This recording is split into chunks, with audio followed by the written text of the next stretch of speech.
He has been in the wrestling business for over 4 decades, best known for his time in the WWE and ECW.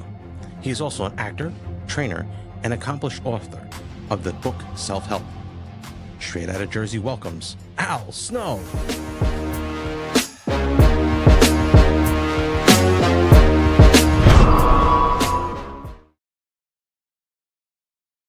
All right, welcome, guys. I'm Joe Zapata, and welcome to the show, Mr. Al Snow. How you doing, Al?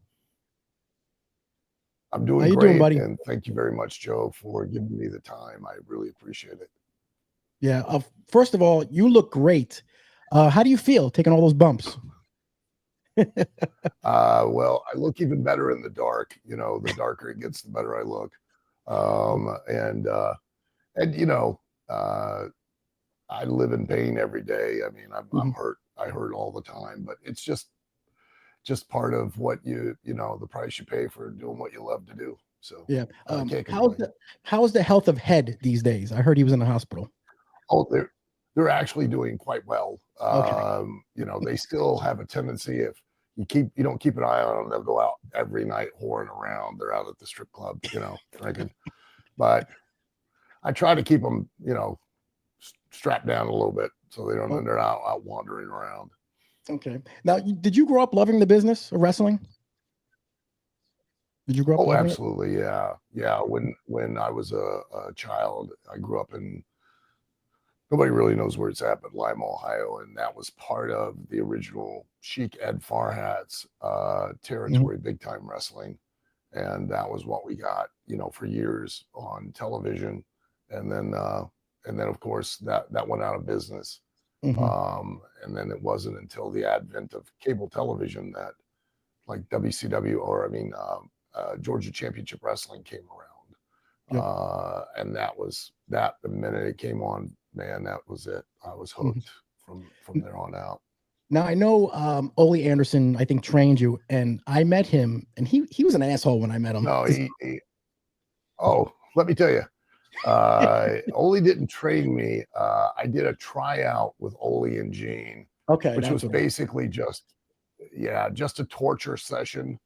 You know, which now that I've gotten older, some of it I understand, but yeah, Ollie was he was an absolute prick. He was a sadist, and but he was very wily and very cagey as far as booking and the operation of the business, and knowing how to draw money, and you know, and how to build and maintain a territory. I mean, you know, you can see the results from a lot of what he did, you know, in Georgia and then in the Mid-Atlantic area, you know, with Crockett's. Did he smarten you up to the business, or did you figure that out yourself? Oh God, no, he didn't. He definitely didn't smart me up to the business, and no way. The guy that trained me, Jim Lancaster, really didn't smarten me up until he didn't have a choice. I remember him coming and basically coming to me and going, "Hey, you know, I'd like you to wrestle on this show that I have," because he wanted to, you know, he didn't have any guys that he could rely on, and he was training me, and he's like, "I would like you to work with one of the other trainees, wrestle, and but I'd like you to just go half speed, you know." And I kept going, nope, I'm going to go out there and try and win. I'm going to go out there and try and win. And he finally broke down, and he was like, "Look, let me explain this to you." And now that was it. That was, he had to smarten me up so that you know, I didn't get carried away. How did you get your way to, I think, ECW first, or was it WWE first? Which one did you go to first? It was ECW first. Okay. The first time I went to ECW, that was through the connection to Sabu. Sabu spoke up for me, and you know, got me an opportunity with Paul and ECW. And then at the same time, I was traveling back and forth to Japan for the shoot fight companies, and had been training Dan Severn for professional wrestling. And then Dan was attempting to get into the UFC. It was pretty new at that time. And Dan, with the help of a kind of like a den mother for wrestlers, Phyllis Lee, she was instrumental in Dean and Jody Malenko's career. She was instrumental in the 1-2-3 Kid, Sean's career, X-Pac. She was instrumental in Sabu's, mine, a bunch of people, and Dan's. Dan tried to get into UFC and couldn't do it, couldn't get into UFC 3. Phyllis took the reins and got him into UFC 4. And Dan approached me about training with him and training him for the fights. And we worked together, and I was in his corner. And I was there, and I made a smart remark to an interviewer who was trying to interview Dan at the time, and Dan wasn't responding. And Jim Cornette happened to be watching that. He loved it and saw I had a personality, and gave me an opportunity in Smoky Mountain. I talked to Paul. Paul was like, "Oh, you can work both places." I was like, "Great." And Cornette was fine with it too. But then Paul never booked me again. So I guess he didn't really want me to work both places. So I went and worked for Cornette. And then that built into an opportunity both with Eric Bischoff and WCW. I did a dark match the 1 week, and the very next week flew to Stanford, met with Vince McMahon for 2 hours, and then I went with WWF, was there for 2 years, tried to I asked for my release, tried to quit, because I knew where I was at wasn't going to change if I didn't leave and go and reinvent myself. Got another, was put on loan. They rolled over my contract, wouldn't allow me to quit. And then Chris Candido, went to bat, and I went back to ECW and reinvented myself, and then came back to WWE at that time. Yep. You mentioned Sabu. We recently lost him. Yes. Was he good friends with you? How was he? And when did you hear about him passing? Yeah. Yes. Sabu and I were close. I mean, he grew up in Michigan with his uncle, the Sheik, and I grew up in Lima, and, we ran in the same circles, and, and knew each other. And at the time, at the very beginning, he and Rob Van Dam, and a partner of Rob's at the time, his name was Dango. They both had similar styles, and they trained with Sabu under the Sheik. And I was, at the time, was running my school in Lima, and I was kind of running monthly shows. And I would book Sabu on those shows, and I would book Rob and Dango a couple times. And then even like Rhino, Terry Richards. That's where he got the name Rhino, was from working those shows. Yeah. Okay. And a bunch of guys went through there. Scott D'Amore and a bunch of guys went through there and did work those shows and stuff. So we all, we were in that area. So yeah. How come Sabu didn't get a bigger push? I don't think Sabu really, I don't think people realize how really of a decent person he was. He had his demons and things, but he had his own code of ethics and morals, and people can say what they want, but he was uncompromising. He did things his way. He did what he thought was right, and he didn't sell out. Yeah, exactly. I mean, why didn't he get a bigger push in the WWE? He was very talented.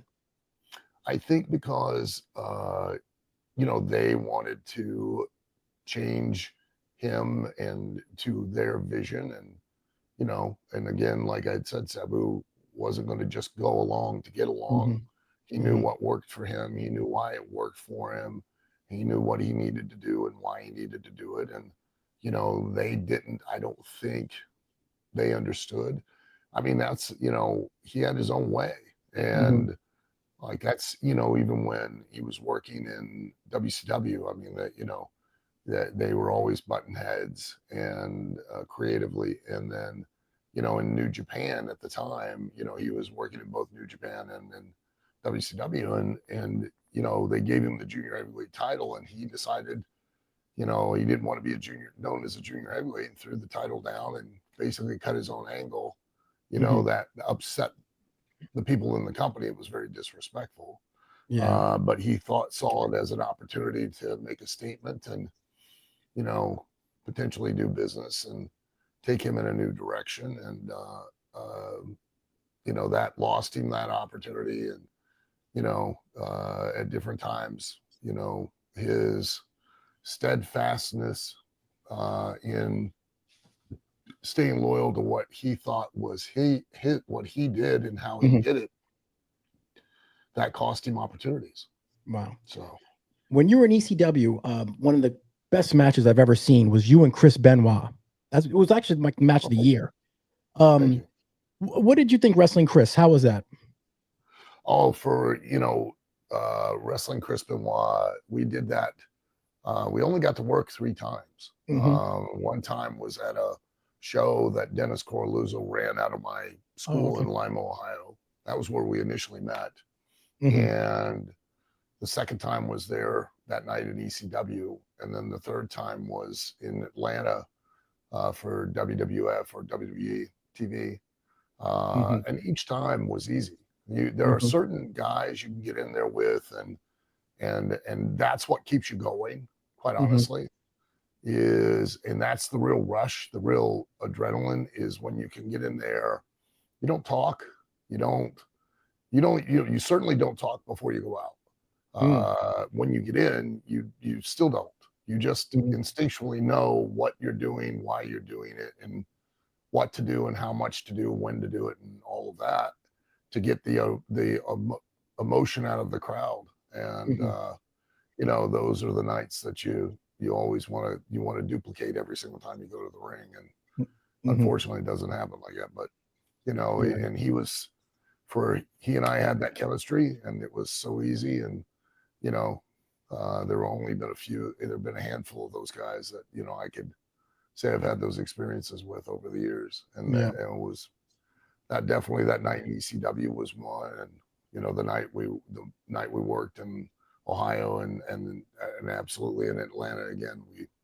It was it's so easy, and what we call a night off. Wow. It's funny because when you're in there like that, and even afterwards, typically when you're in there, things hurt.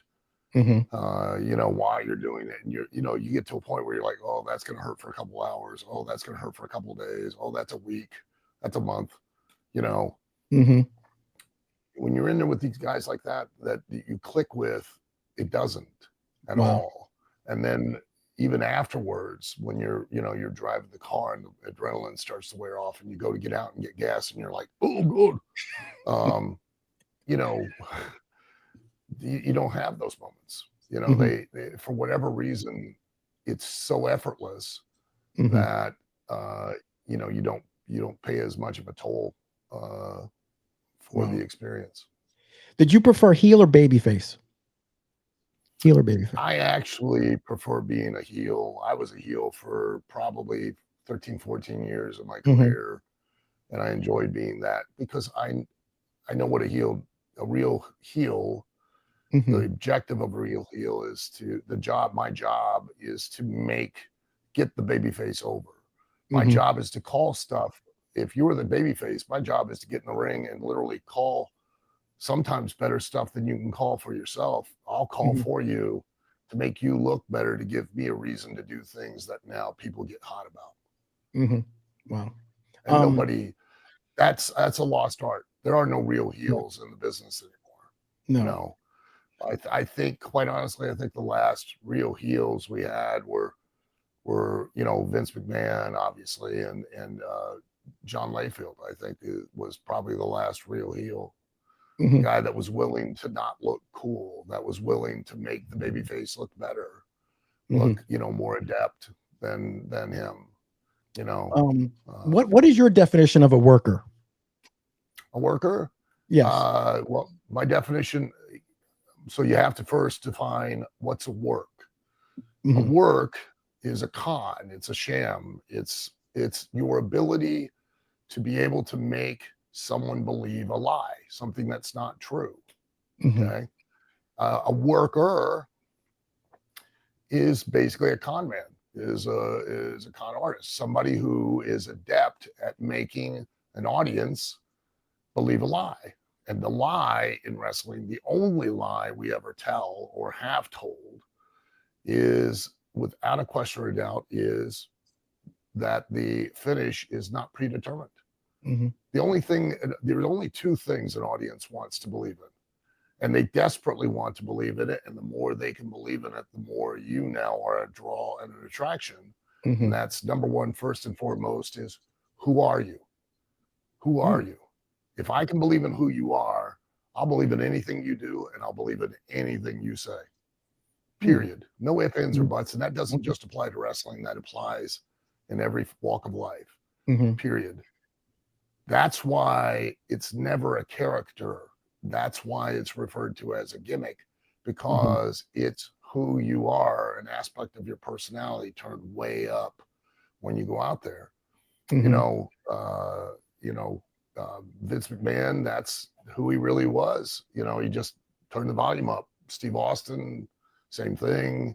Undertaker, and I think Undertaker is the best example of that, of the fact that if you can believe in who they are, you'll believe in anything they do or say. We're selling, what we're selling is the belief that we're just like boxing or MMA or any other competitive combat sport. We're prize fighters. So, we're selling the idea that, the one single consequence is that if we lose, we don't get paid, period. Okay. So think about this. Undertaker, the reason he's so phenomenal is that we all believed that a dead guy was a prize fighter going out there to make money. And then we were so in belief of him that, like, I remember it In Your House pay-per-view, he and Mick had a buried alive match. We put him in the ground in a pile of dirt, put the pile of dirt on him. A lightning bolt came out of the ceiling of the Indianapolis stadium or the arena, struck the dirt that you only could see on TV. You couldn't even see it in the building. You just see the explosion. And his hand came out and everybody went, yep, yep. And nobody questioned it. You know what I mean? Yep. We believed so much in him, and he was so adept at it that he could be the dead guy. And then after a while, he became a kick-ass biker and then went back to being dead again. And we just went, yep, that's him. That's the Undertaker. And we never questioned it. That's how important it is for that belief in who you are. And then we've got to believe in the intent and the consequence. When you go in the ring, you're selling the intent behind everything you do, not what you do. You're selling why are you doing it. I got to win. I've got to win. But one, because I want to be the best. But two, most importantly, because I want to make money.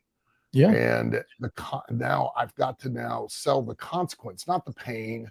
I've got to sell the consequence of whatever you did to me. So if you slam me, I got to communicate to the audience, one, that it hurt, but more importantly, I got to communicate that if you slam me again, I might lose the match.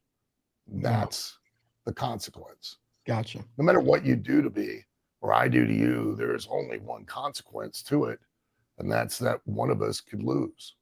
So, that a work is my ability as a worker, my ability to convince you of the lie, of why I'm out there and what I'm attempting to try to do, my intent and the consequence thereof.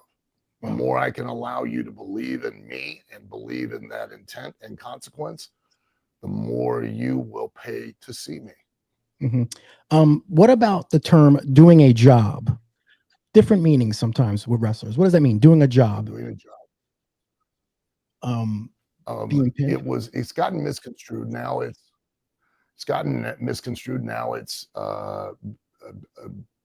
coupled with the idea that you're losing. Yes. Or that you're a jobber, you lose all the time. And that's not the case at all. It never was and it's used in a derogatory way when it was never meant as a derogatory term. Years ago, the wrestlers didn't get paid for TV. If you wrestled in the territory, meaning you were going to go out and make the towns, you were going to work Monday, Tuesday, Wednesday, Thursday, Friday on the loop. In Memphis, it was Memphis on Monday.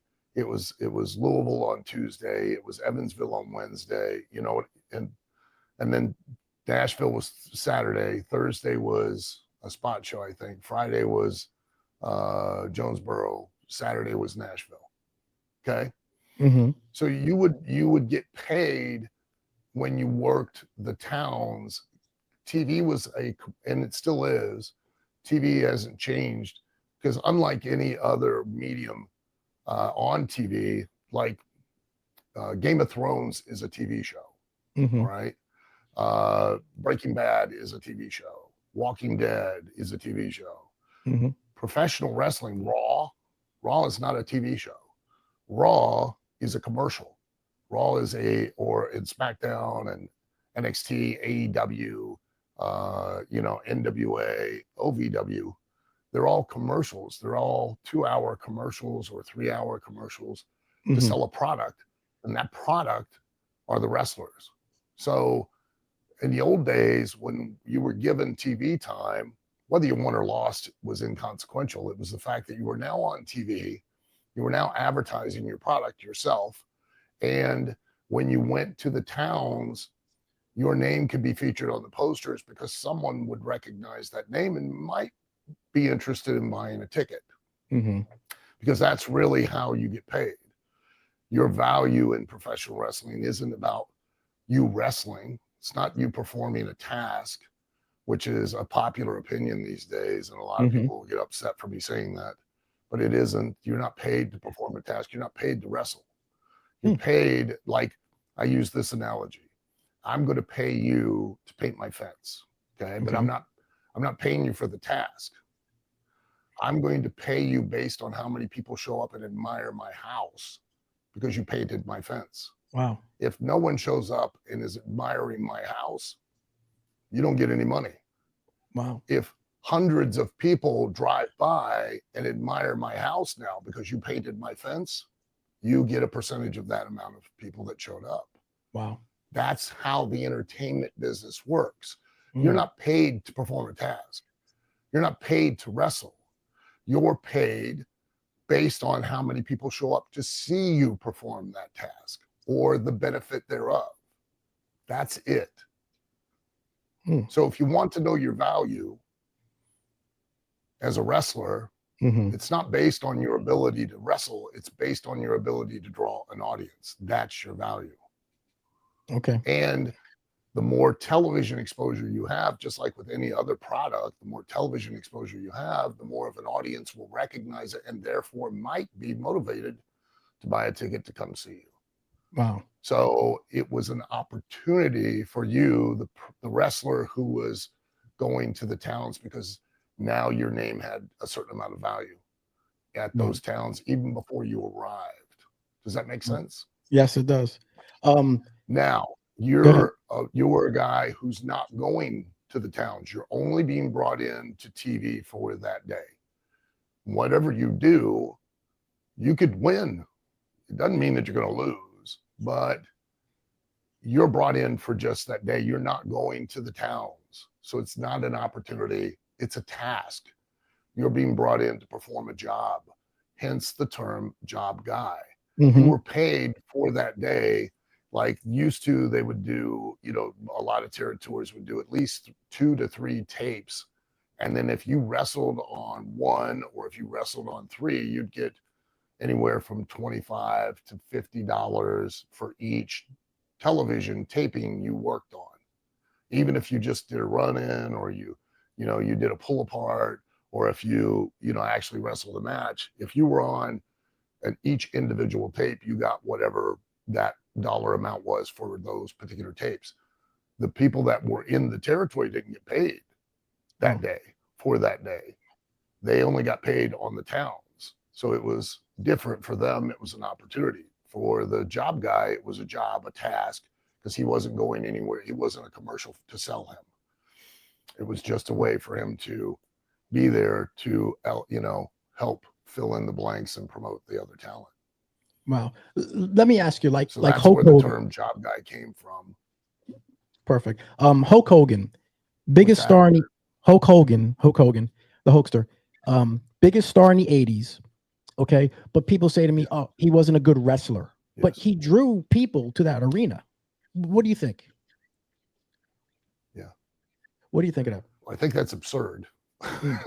Yes. Here's why I think that's absurd. I'll explain.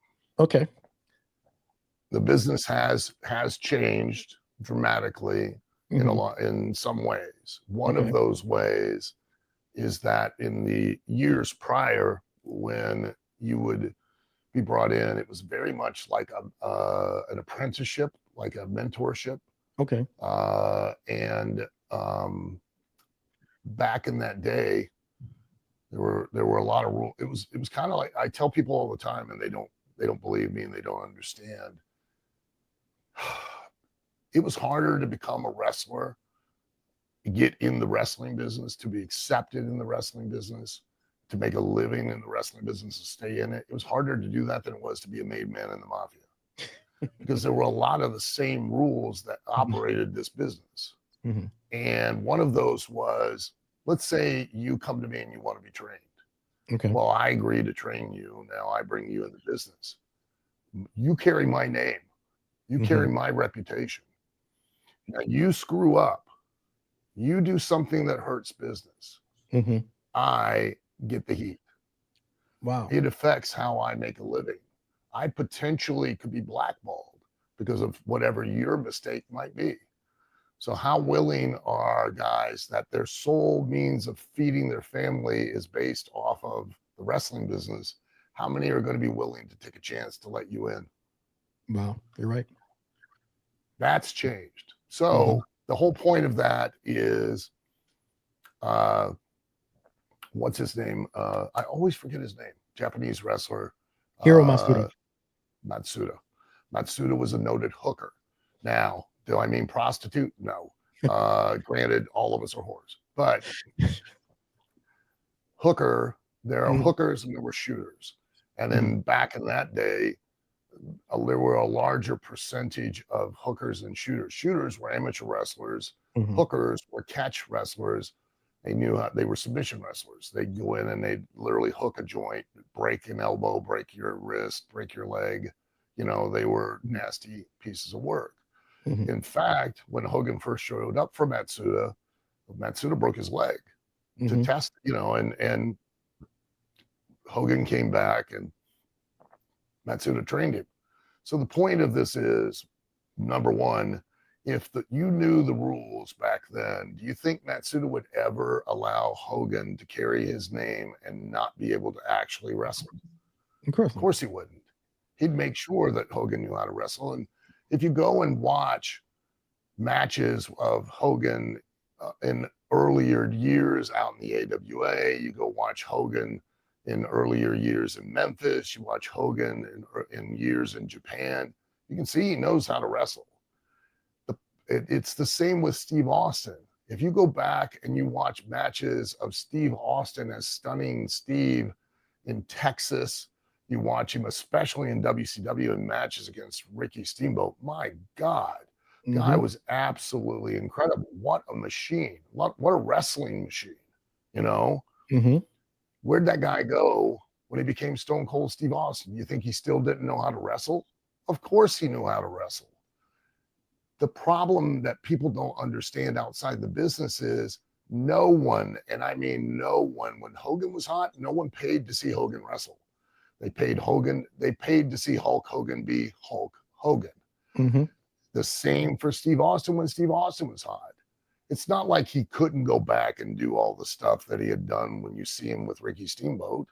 Just as adept, just as good. In fact, mind-blowingly good. Better than a lot of guys. But why didn't he do it? Because a beer drinking, ass kicking redneck doesn't wrestle like beer drinking, ass kicking redneck wrestles the way Steve Austin did. And you didn't pay to see Stunning Steve. You paid to see Stone Cold Steve Austin, and he performed accordingly. It's the same with The Undertaker. The Undertaker didn't do a lot of incredible high spots or things like that. He did things at the right time for the right reason, but he wrestled like a dead guy. Why? You paid to see Undertaker. You didn't pay to see Undertaker wrestle. And they gave the people what they wanted to see, and as a result, you never had that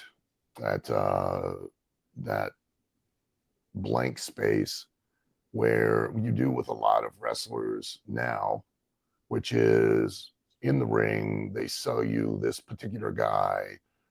Backstage, they still sell you that guy.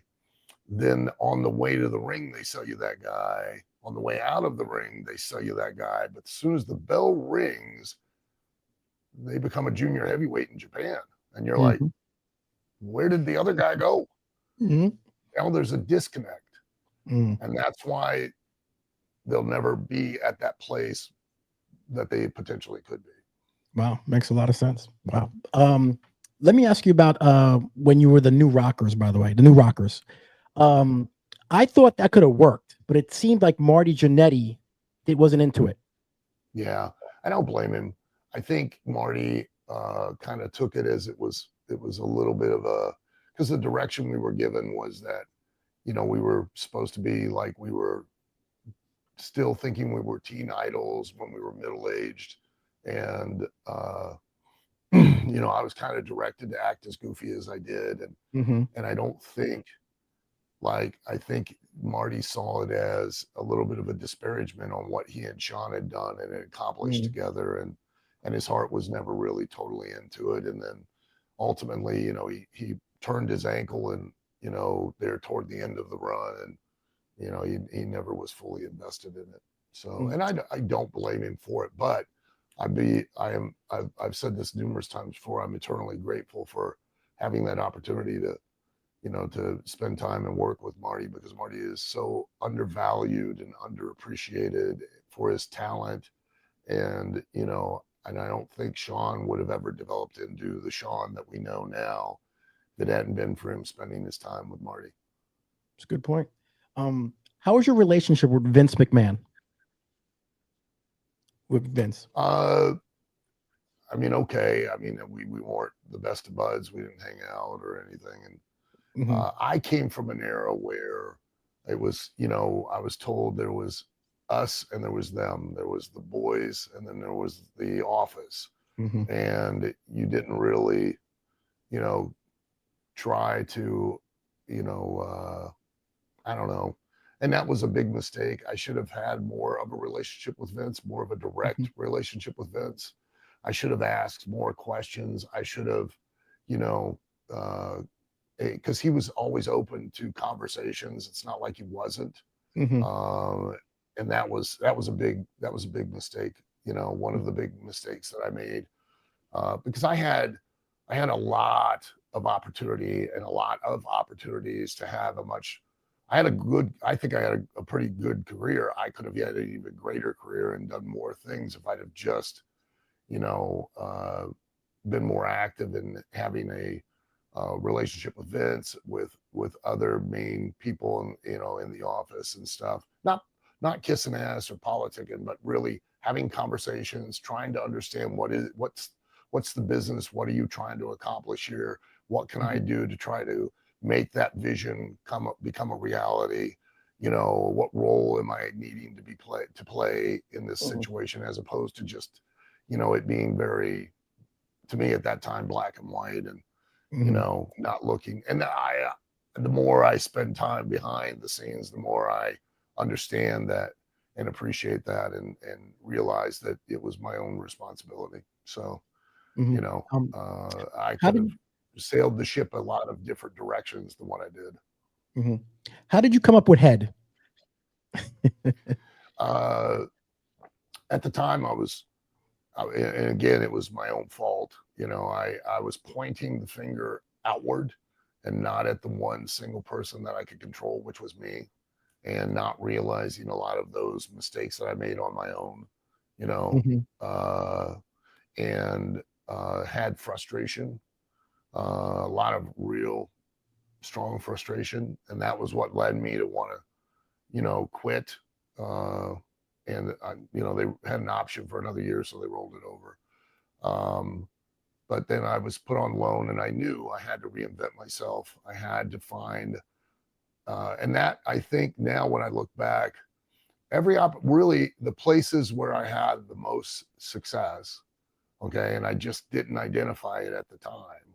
I was one of those guys that was really caught up in, you know, wrestling, you know, and I didn't sell who I was. And that was a large part, like even Cornette had told me at the time, because I knew Cornette since, you know, I broke in '82. I used to do the house show loops for WCW for the Murniks when they would come up for Ollie, when they would run Ohio and Michigan. You know, I worked on those and met Cornette, knew him.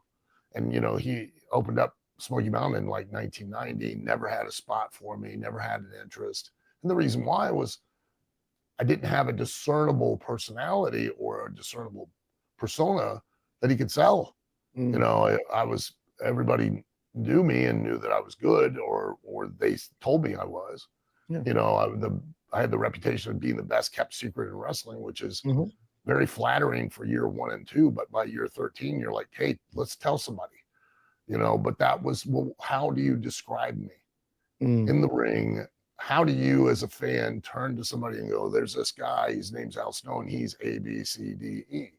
Well, you couldn't, you know, and that's why I floundered when I first came to WWF, because they were always trying to find some identity that they could sell me. And, you know, and I didn't realize that at the time, you know. And then what gave me the opportunity with Cornette was being a smart ass at the UFC. That then opened his eyes that, hey, he could potentially be that. I had great success in Smoky Mountain because I had an identity. And then I needed that identity again. And when I went to ECW, I figured there were going to be fans that knew me as Leif Cassidy. And I figured anybody that was that happy had to be a little emotionally unbalanced. And then I knew people that were tape traders that knew me, you know, for years on the independents would be like, hey, this guy's been doing this for at this point, like 13, 14 years. If, you know, he ain't hit a home run yet, I'm sure things are starting to wear on him. And I tried to show that I was having a nervous breakdown. So I tried different things, you know, to demonstrate that none of it worked. And then I found a styrofoam. I worked with the great Sasuke that night in the arena. Found a styrofoam head. I remembered a case study of a lady had schizophrenia that had what they call transference disorder, where the items that she heard the voices from, or that for her, she thought they were crazy, not her. So I thought, this is great. I will carry this to the ring, treat it as a real entity. I will argue with it, fight with it. I'll think they're crazy, not me. and you know, and it worked. I mean, and the reason it worked is it gave me an outlet to my own real frustration that allowed me to be snarky and allow me to be sarcastic. And the one thing that got me over wasn't wrestling. It was the vignettes that allowed to show the interaction and allowed people to identify, hey, there's this crazy guy, he talks to a head, and, you know, he's a great wrestler, but the guy's out of his mind. And then when I came back to WWE, you know, I did ridiculous stuff. I mean, people go, oh, well, you know, he's a comic wrestler. No, I wasn't. I wasn't a comedian. I was entertaining. A lot of stuff was funny, but it was because I was supposed to be insane. So that meant I would do things that other people wouldn't do because I was out of my mind. So, you know, like the deer head, and, you know, them giving me like 12 minutes of national television time on live television to do a eulogy for a deer head. I mean, who else, you know? You were over. You were over. Just goofy, goofy stuff, but Yeah. you could believe it because people genuinely believed I was insane. I wasn't being funny. I was being entertaining because it was just, you know, you never knew what I was going to do. Yeah. So that's why it worked. I was relatable, I was identifiable, and I was describable to your friends and family. If that's the other advice I give anyone out there. You stop focusing on the what. Literally, a trained chimpanzee can do what you do. I mean, there's nothing like I always point out to a lot of the kids. What separates you? What makes you want me? What makes me want to book you over me booking the kids that are on YouTube that wrestle in their backyard? They do all your moves. They do your moves better than you because they haven't been hurt yet. Okay. And they're going to sell me tickets because they're going to go tell their parents and their families are going to buy them at least once, maybe twice. So what's the difference? Why am I booking you when I can book one of them? And I can book one of them for nothing or little bit more than nothing and make money with them. You know, what separates you? Well, it's your ability to not just do the moves, but to make an audience believe who you are and why you do it, to believe in the lie. That you're a worker now. You know, that term is so misused and so, he's a really good worker. Oh, really? Why? Well, he can do stuff. Well, no, that makes him a really good athlete, or that makes him a really good performer. That doesn't make him a great worker. There is a world of difference between being a worker. Gene Okerlund, an amazing worker, you know, Bobby Heenan, incredible worker. Okay. Knowing how to manipulate mass audiences to believe in that singular lie, to get an emotional connection and reaction at the height, the highest point possible on a regular and consistent basis. That's a worker. Okay. That, you know, and keep in mind, you're telling a lie to every single person in the building who knows you're telling a lie. And they want you to make them believe the lie so that they can forget that they owe the gas bill. They can forget that groceries are $300.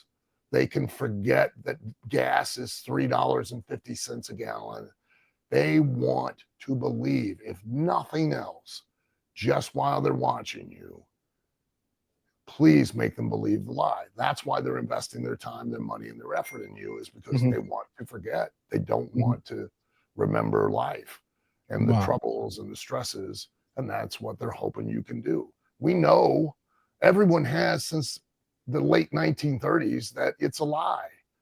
We still, thousands upon thousands upon thousands of people have paid to continuously watch it and see it. Television's continuously given it an opportunity because the people that were doing it were so adept at allowing that audience to believe the lie. And that desperately is what that audience wants. They want to believe the lie. Yeah. Let's face it. Everyone knew that Conor McGregor and Mayweather were a lie. They all wanted to believe it. Wanted to believe it so much that it made millions upon millions of dollars. Correct. You're right. I mean, you're so smart to this business. How did you buy OVW? How did you buy OVW? How did I, or why did I?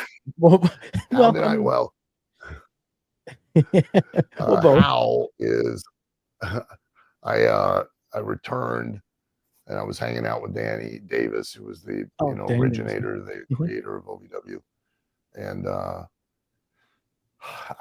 at the time I was on a crusade with the athletic commissions that I went to Maryland. I sent an email to the Maryland Commission. I sent an email to the Missouri State Athletic Commission. I sent an email to a couple of them because a young guy, I had gotten word that a young guy out in Oklahoma, which has an athletic commission, got in a match, was poorly trained. It was his very first match.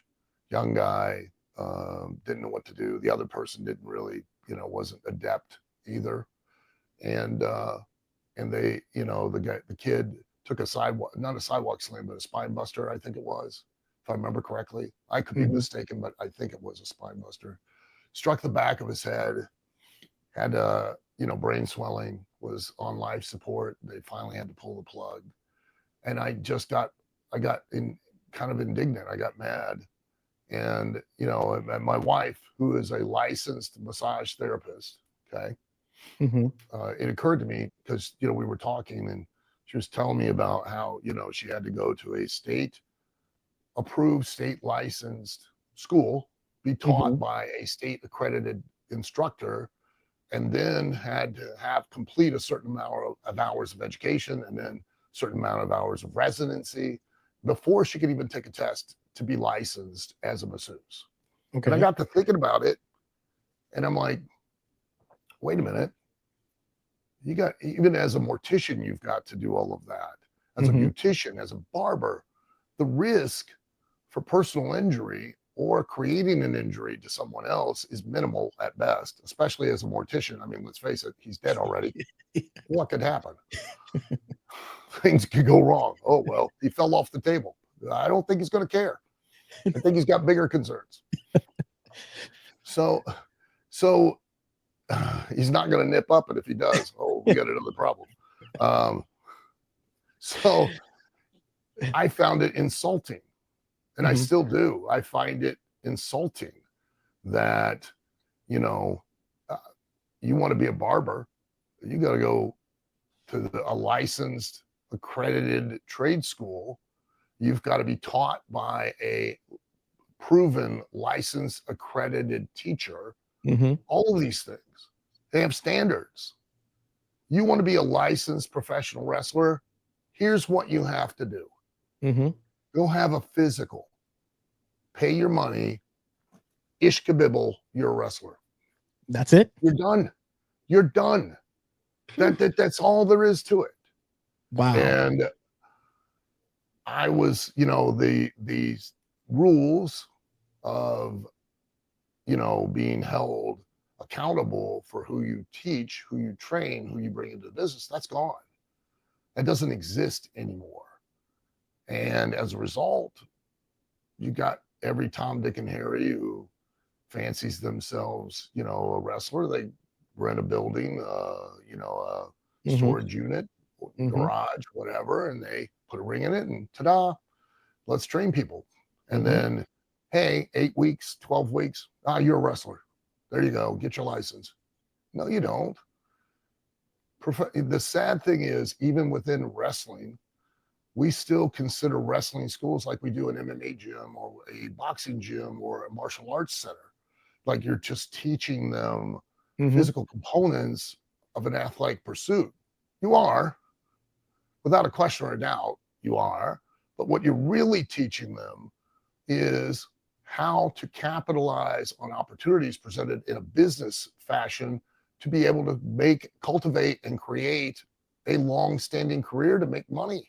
That's no different than being an accountant or a plumber or an electrician or supply chain management or whatever else you would go to college for. You're pursuing a career, not a just sporting competition event.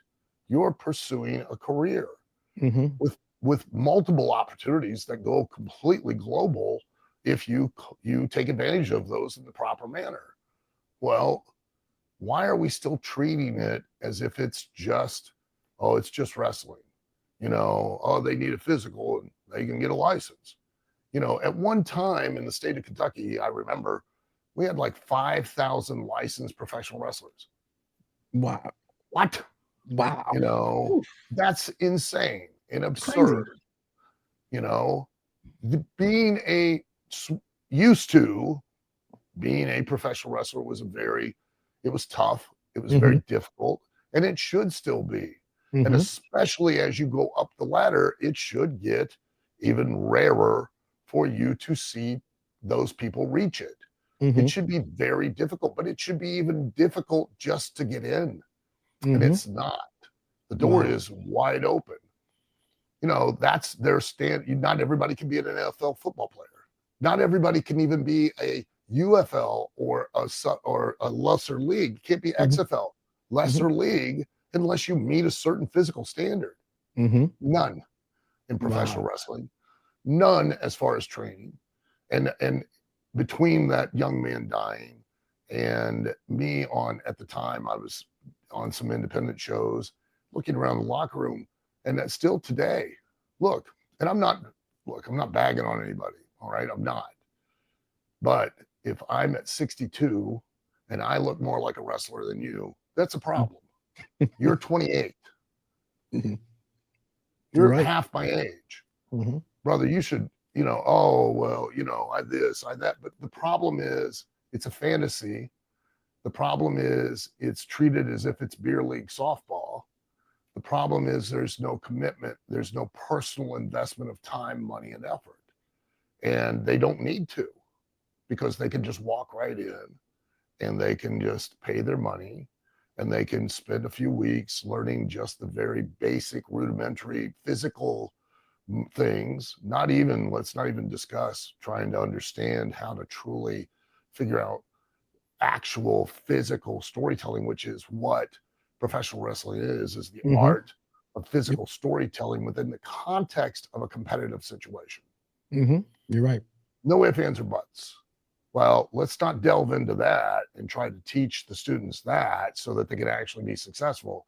We're just going to teach them how to hit the ropes, how to take a bump, how to put a few holds on, a couple escapes, pinning combinations. Ta-da! You get your boots, get your tights. You don't even have to buy real boots and tights anymore. You just pick up something from Dick's Sporting Goods. You'll be fine. Wow. That's crazy. And it's insulting. I want to be in WWE. Well, we all do. You know why? Because business-wise, that's where you're going to make the most money. It's the best platform on the planet Earth, period, for you to sell your product, which is you. But you're now living in a fantasy and clearly a home that has no mirrors, because you watch Monday Night Raw and you see those people, the way they look, the way they move. They are on a completely physical, different level as far as conditioning, timing, distance, footwork, spatial awareness, all of that, because of the constant work they put in. And you think you can wrestle 1 time or 2 times a month, not even know a guy named Jim, let alone go to one. And then you're going to be an attraction. You're going to now be able to emulate to any degree what you see on TV. You're not. You can do it. Every single person that wants to do it can do it. They just, how willing are they to invest the time, money, and effort into themselves? And if athletic commissions actually were there just as opposed to a money grab for the state that they're in, if they were there to actually for the betterment, then why wouldn't they want to institute a training license, for instance? That's what I went to the board of directors here in Kentucky, proposed, and was flatly turned down. Why? Because they were concerned that it would then limit the number of licensees they had and the money they had coming in. Wow. And yeah, it would initially, but that everyone that I proposed that to, every athletic commission, all turned me down because of the same thing, So, I'm all for the athletic commissions if it's for the betterment of the business. But if it's just so that you can be a parasite and leech off of the events and not make them, make them or the performers any better, well, then screw it. So anyway, I met my partner, Chad Miller, who was at that time the executive director of the Boxing Wrestling Commission.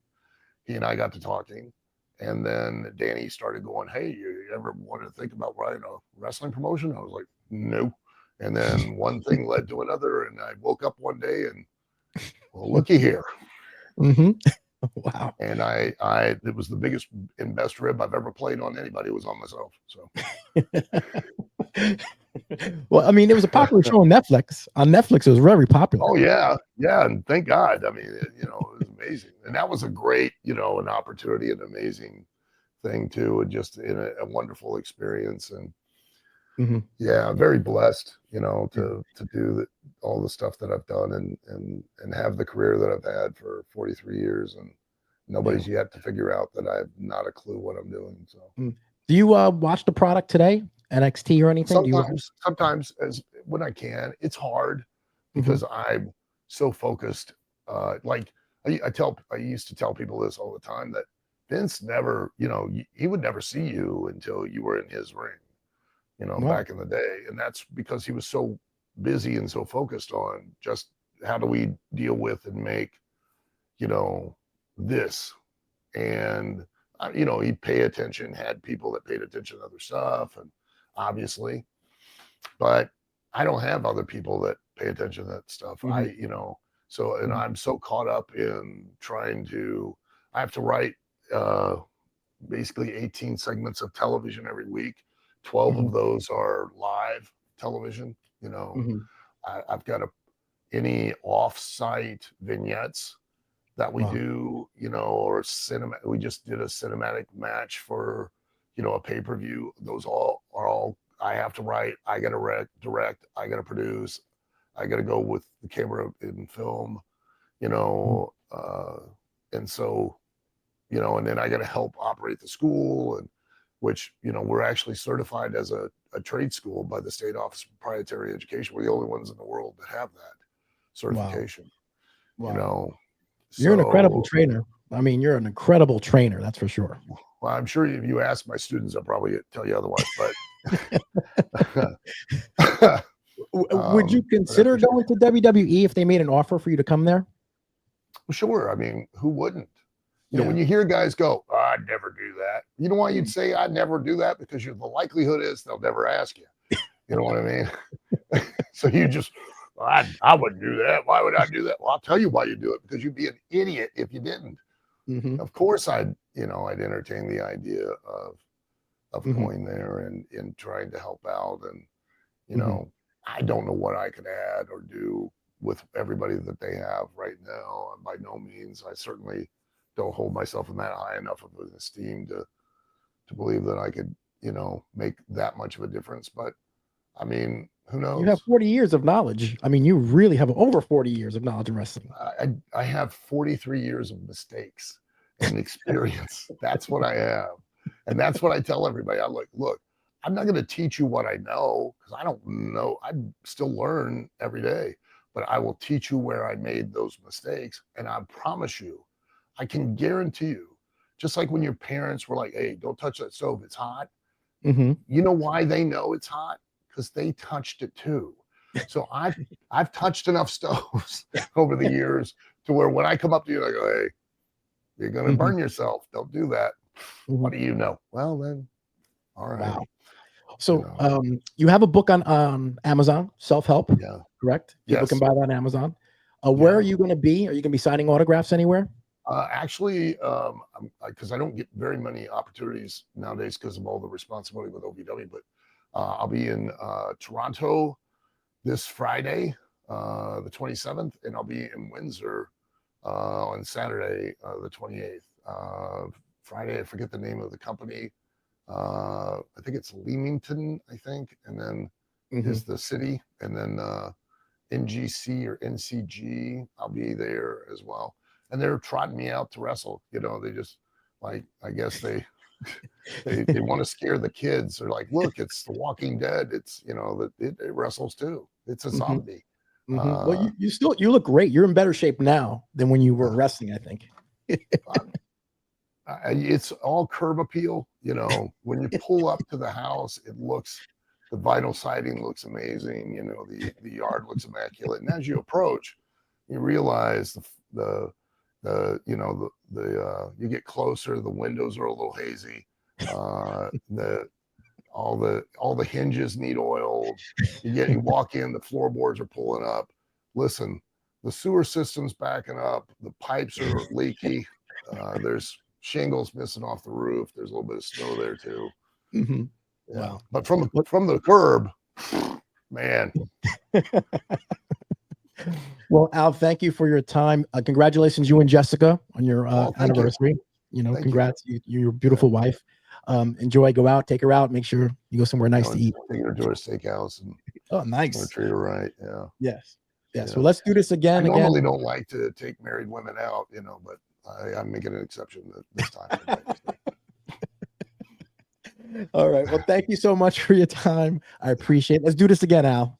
Absolutely. I'd be more than happy to. Thank you so much, buddy. I'll talk to you later, brother. Take care, man. Take care, brother.